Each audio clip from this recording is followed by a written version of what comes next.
Good morning. मैं doctor सरिता कुमावत आपको आहार एवं पोषण यानी फूड्स एंड न्यूट्रिशन सब्जेक्ट पढ़ा रही हूँ और सिलेबस के अनुसार आपके 2 चैप्टर हो गए हैं और third chapter study of common foods इन दिनों मैं पढ़ा रही हूँ। उसमें कुछ फूड स्टफ्स जो है वो कंप्लीट हो गए हैं। आज का जो टॉपिक है वो है दूध और दूध से बने पदार्थ, मिल्क एंड मिल्क प्रोडक्ट्स।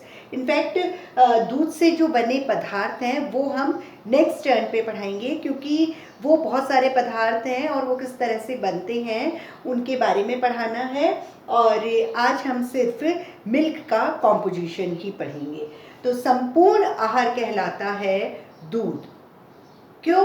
क्योंकि दूध में कार्बोहाइड्रेट, प्रोटीन, वसा, विटामिन्स और मिनरल और उसके अलावा पानी, 80 to 90% तो दूध में पानी ही पाया जाता है। तो पानी बहुत है और 6 न्यूट्रिएंट्स हमें रोज के लिए ज़रूरी होते हैं, तो पानी बहुत मात्रा में पाया जाता है। और 10% जो ठोस होता है वो सब तरह के न्यूट्रिएंट्स इसमें पाए जाते हैं भरपूर मात्रा में। कार्बोहाइड्रेट, प्रोटीन, वसा, विटामिन और मिनरल। बहुत कम ही विटामिन मिनरल होते हैं जो इसमें नहीं पाए जाते। बाकी ये संपूर्ण आहार कहलाता है दूध, मतलब शाकाहारी लोगों के लिए संपूर्ण आहार कहलाता है, क्योंकि सारे न्यूट्रिएंट्स, सारे पोषक तत्व इसमें पाए जाते हैं।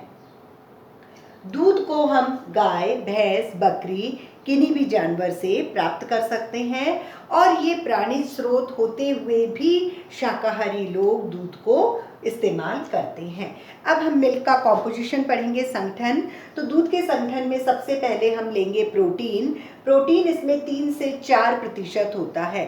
100 मिलीलीटर अगर हम दूध पीते हैं तो उसमें 3 या 4 ग्राम प्रोटीन होता है।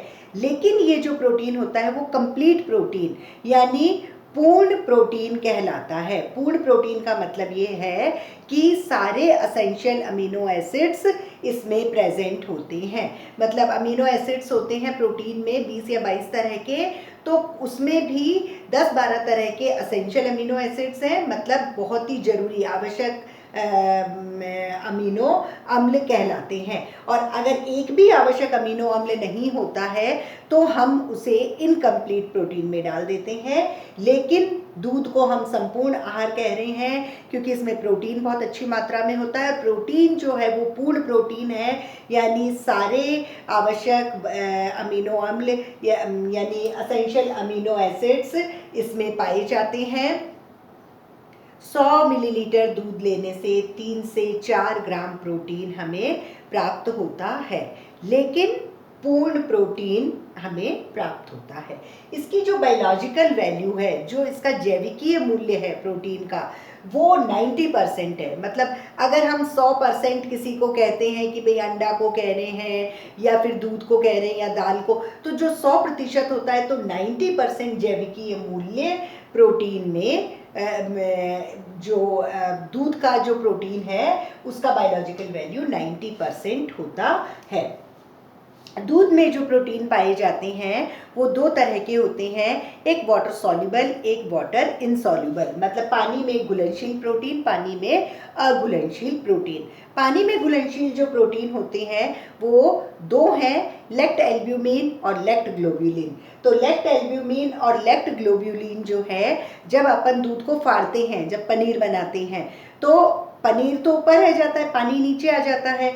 तो पानी वाले भाग में पानी में घुलनशील प्रोटीन हमें पाए जाते हैं, यानी लेक्ट एल्ब्यूमिन और लेक्ट ग्लोब्यूलिन। इसीलिए तो कहते हैं कि नीचे वाला जो पानी है, जो पनीर के बाद बचा हुआ है, उसको सब्जी में डाल दो या छाछ में या किसी भी रूप में उसको पी लेना चाहिए, क्योंकि उसमें आधे के आधे प्रोटीन उसमें चले गए। मतलब पानी में घुलनशील प्रोटीन जो पनीर के नीचे वाले भाग भगोनी में चले गए, और जो पनीर बना ऊपर छलनी में, तो जो वो बनता है वाटर इनसॉल्युबल, मतलब प्रोटीन जो अघुलनशील होता है।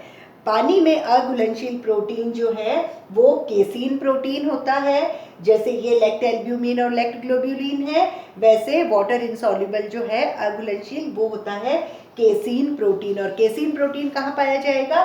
पनीर वाले भाग में। जो ऊपर पनीर रह गया, दूध को जब फाड़ते हैं तो उसके दो भाग हो जाते हैं। ऊपर छलनी में एक गाढ़ा सा पनीर रह जाता है सफ़ेद कलर का, और नीचे पानी वाला भाग चला जाता है। तो दूध में दो तरह के प्रोटीन हैं, एक घुलनशील पानी में और एक पानी में घुलनशील नहीं है। तो घुलनशील वाला तो पानी में चला गया नीचे वाले पार्ट में, और जो ऊपर रह गया वो केसिन प्रोटीन रह गया, मतलब पानी में अघुलनशील प्रोटीन, और वो पनीर वाले भाग में पाया जाता है। केसिन प्रोटीन के अलावा इसमें कैल्शियम और फास्फोरस ये भी इसमें पाए जाते हैं। ये प्रोटीन की बात हुई मिल्क के अंदर। मिल्क में कार्बोहाइड्रेट्स जो हैं वो 4 से 7% पाए जाते हैं। 4 से 7%। 100 मिलीलीटर मिल्क लेने पर 4 से 7 ग्राम हमको कार्बोहाइड्रेट्स मिलते हैं। और इसमें जो कार्बोहाइड्रेट्स होते हैं वो लैक्टोज कार्बोहाइड्रेट होता है।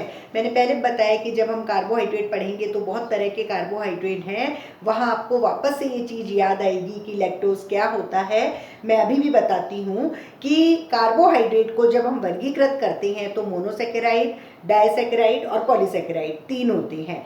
तो मोनोसेकेराइड और पॉलीसेकेराइड को अभी भूल जाओ। जो डाइसेकेराइड है उसमें 3 होते हैं, सुक्रोज, लैक्टोज और माल्टोज। तो जो ये लैक्टोज है वो यहाँ मैं नाम बोल रही हूँ, मतलब लैक्टोज यानी डाइसेकेराइड।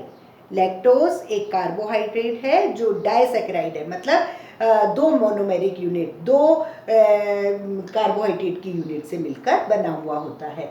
तो जो 4 से 7% कार्बोहाइड्रेट होता है वो सिर्फ लैक्टोज नामक कार्बोहाइड्रेट ही होता है।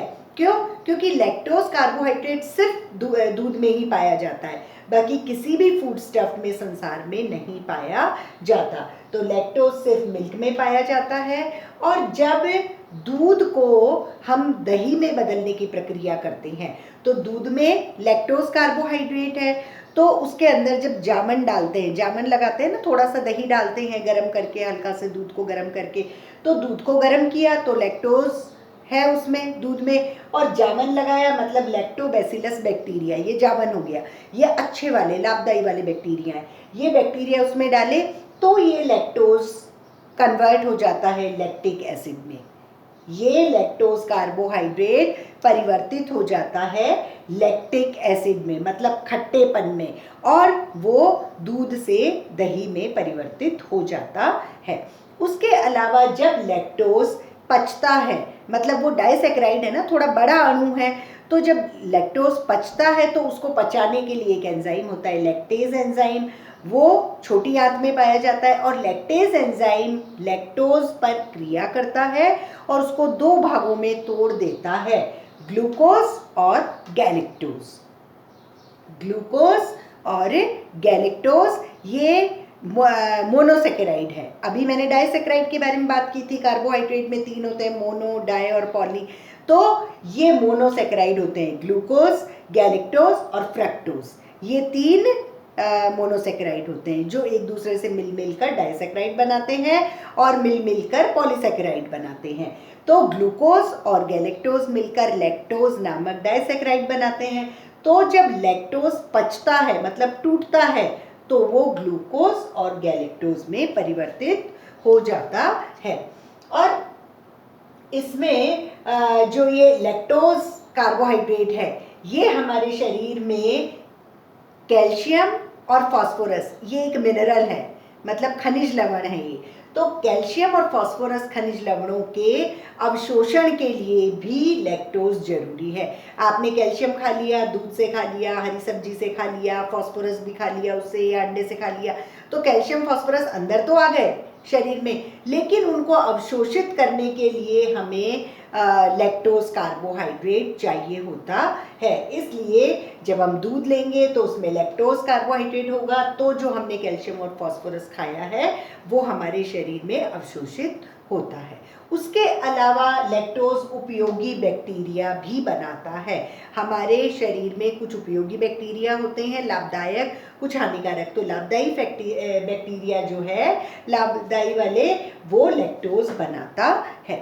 ये हो गया प्रोटीन और कार्बोहाइड्रेट। अब दूध में जो तीसरा हम कॉम्पोजिट देखेंगे, कॉन्स्टिट्यूट देखेंगे, वो है फैट, कि वसा कितना पाया जाता है 100 मिलीलीटर दूध में। 100 मिलीलीटर अगर हम गाय का दूध लेते हैं तो 3.5%, 100 मिलीलीटर दूध में 3.5 ग्राम हमको वसा प्राप्त होती है।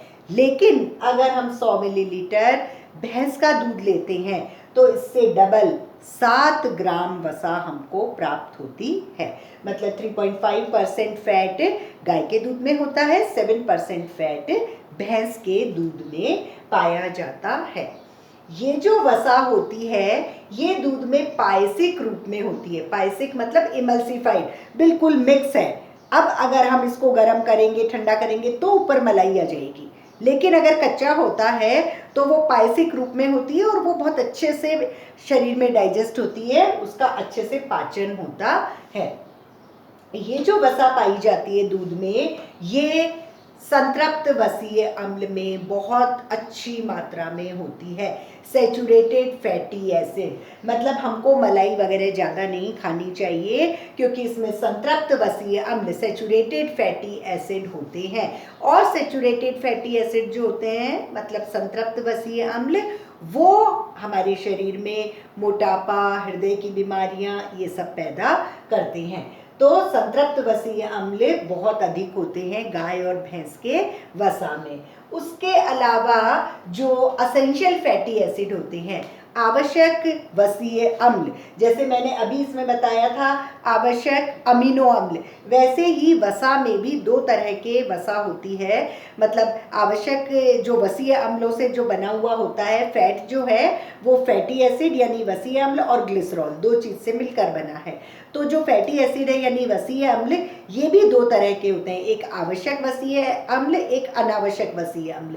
तो अनावश्यक का मतलब ये नहीं कि हमें नहीं चाहिए, अनावश्यक का मतलब ये होता है कि हमारे शरीर में अनावश्यक वाले अपने आप बन जाते हैं।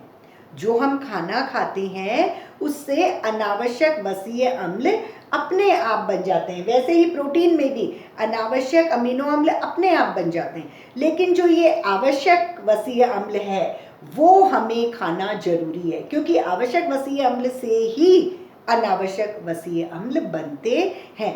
तो इसमें जो आवश्यक वसीय अम्ल है दूध में, वो बहुत कम मात्रा में पाए जाते हैं। और जब हम फैटलेस मिल्क यानी वसा रहित दूध, हम जब ऊपर की मलाई हटा देते हैं गर्म करके, तो मलाई रहित जो दूध हम पीते हैं वो हमारे लिए बहुत ही सुपाच्य होता है, बहुत ही हेल्दी होता है। हालांकि थोड़ा विटामिन ए और डी जो फैट सॉल्युबल है वो कम हो गया, वसा में घुलनशील वाले विटामिन कम हो जाते हैं, लेकिन वो पाचनशील होते हैं। प्रोटीन, कार्बोहाइड्रेट और फैट, ये कॉम्पोजिशन हो गया दूध का। अब 2 चीज और है इसमें, विटामिन और मिनरल। विटामिन्स में विटामिन ए और विटामिन बी अच्छी मात्रा में पाए जाते हैं मिल्क में, लेकिन विटामिन सी नहीं पाया जाता। विटामिन ए, विटामिन बी पर्याप्त मात्रा में होते हैं दूध में, लेकिन विटामिन सी नहीं पाया जाता दूध के अंदर। और अब है मिनरल्स यानी खनिज लवण। खनिज लवणों में कैल्शियम और फॉस्फेट बहुत अच्छी मात्रा में दूध में पाए जाते हैं। कैल्शियम की जब बीमारी होती है तो डॉक्टर कहता है कि आप दूध पियो। दूध इसलिए पियो क्योंकि कैल्शियम हमारे अंदर आएगा, कैल्शियम आएगा तो हड्डियाँ, मसल्स और ये सब अच्छी बनेंगी। तो कैल्शियम और फॉस्फेट दूध में अच्छी मात्रा में पाए जाते हैं, लेकिन पोटेशियम, सोडियम, आयोडीन और मैग्नीशियम थोड़ी कम मात्रा में पाए जाते हैं। और आयरन और कॉपर, लोह तत्व और कॉपर बिल्कुल भी नहीं पाया जाता है दूध के अंदर। वापस से मैं बता देती हूँ, आज जो हम टॉपिक पढ़ रहे हैं वो दूध व दूध से बने पदार्थ, लेकिन दूध से बने पदार्थ बहुत सारे हैं तो वो मैं नेक्स्ट टर्न पे लूँगी। आज हम सिर्फ दूध का कॉम्पोजिशन पढ़ेंगे। दूध जो है उसको हम सर्वोत्तम आहार, संपूर्ण आहार कहते हैं, क्योंकि उसके अंदर सारे न्यूट्रिएंट्स, सारे पोषक तत्व पर्याप्त मात्रा में होते हैं। सारे न्यूट्रिएंट्स का मतलब कार्बोहाइड्रेट्स, प्रोटीन, वसा, विटामिन, मिनरल, ये पांचों बहुत अच्छी मात्रा में, और पानी भी 80 to 90% पानी भी इसमें पाया जाता है। उसके बाद में दूध में जो जितने न्यूट्रिएंट्स होते हैं, प्रोटीन, कार्बोहाइड्रेट, वसा, विटामिन और मिनरल, उनके बारे में मैंने बताया अभी। विटामिन ए और बी बहुत अच्छी मात्रा में होते हैं। मिनरल्स में कैल्शियम और फॉस्फेट होते हैं। वसा में ये इमल्सिफाइड वसा होती है दूध में, मतलब पूरी घुली हुई होती है। और अगर हम गाय में देखें तो 3.5% वसा होती है, मतलब 100 मिलीलीटर दूध लेने से 3.5 ग्राम वसा हमको मिलती है। और भैंस में 7% वसा होती है। इनमें संतृप्त वसीय अम्ल बहुत अधिक होते हैं, इसलिए हमको मलाई वाला दूध नहीं लेना चाहिए। और इसके अंदर जो असेंशियल फैटी एसिड हैं यानी आवश्यक वसीय अम्ल हैं वो बहुत कम मात्रा में पाए जाते हैं। कार्बोहाइड्रेट में मैंने बताया कि 4 से 7% कार्बोहाइड्रेट होते हैं दूध में। और जो कार्बोहाइड्रेट होता है वो कौन सा होता है? लैक्टोज। और लैक्टोज जो कार्बोहाइड्रेट है वो होता है डाइसैकेराइड। जब लैक्टोज पचता है तो ग्लूकोज और गैलेक्टोज में परिवर्तित हो जाता है। जब लैक्टोज को, मतलब दूध को दही में परिवर्तित करना होता है तो दूध हल्के से गर्म दूध में जामन लगाते हैं, तो जामन लैक्टोबैसिलस बैक्टीरिया हो गए। और जब लैक्टोज पे वो क्रिया करते हैं तो लैक्टोज को वो लैक्टिक एसिड में परिवर्तित कर देते हैं, और इस प्रकार दूध जो है वो दही में परिवर्तित हो जाता है। लैक्टोज कार्बोहाइड्रेट हमारे शरीर में उपयोगी बैक्टीरिया भी बनाते हैं और कैल्शियम और फास्फोरस के अवशोषण में भी मदद करते हैं। उसी प्रकार प्रोटीन जो है वो 3 से 4% प्रोटीन पाया जाता है दूध में। कंप्लीट प्रोटीन होता है। कंप्लीट प्रोटीन का मतलब है all essential amino acids are present in sufficient amount, मतलब आवश्यक अमीनो अम्ल पर्याप्त मात्रा में पाए जाते हैं दूध में, इसलिए हम इसे कंप्लीट प्रोटीन कहते हैं। दूध की जो जैविकीय मूल्य है वो 90% होता है, बायोलॉजिकल वैल्यू 90% होती है। दूध के अंदर 2 तरह के प्रोटीन पाए जाते हैं, एक जल में घुलनशील वाटर सॉल्युबल, एक जल में अघुलनशील यानी वाटर इनसॉल्युबल। तो जो जल में घुलनशील हैं उनके नाम है लैक्ट एल्ब्यूमिन और लैक्ट ग्लोब्यूलिन, और जो जल में अघुलनशील है वो होता है केसीन। तो जो अघुलनशील है वो तो जब हम दूध को फाड़ेंगे तो छलनी के ऊपर ही रह जाएगा, वो होता है पनीर वाला भाग। और जो जल में घुलनशील लैक्ट एल्ब्यूमिन और ग्लोब्यूलिन है वो छलनी में से नीचे भगोनी में आ जाएंगे, वो जल में घुलनशील प्रोटीन होते हैं। इसलिए जब भी हम दूध से पनीर बनाते हैं तो भले ऊपर वाला भाग, कठोर वाला भाग, केसीन भाग, यानी भले वो पनीर हो, या नीचे वाला भाग, पानी वाला भाग जिसमें लैक्ट एल्ब्यूमिन और ग्लोब्यूलिन हो, हमको दोनों ही पार्ट्स खाने चाहिए, क्योंकि वो प्रोटीन ही है, भले वो नीचे वाले पार्ट में हो भले वो ऊपर वाले में, और सारे प्रोटीन हम खाएंगे तो हमारे शरीर में कोई भी कमी नहीं होगी। अब नेक्स्ट टर्न पे हम इसी का एक पार्ट लेंगे, दूध से बने पदार्थ यानी milk products. Okay, thank you.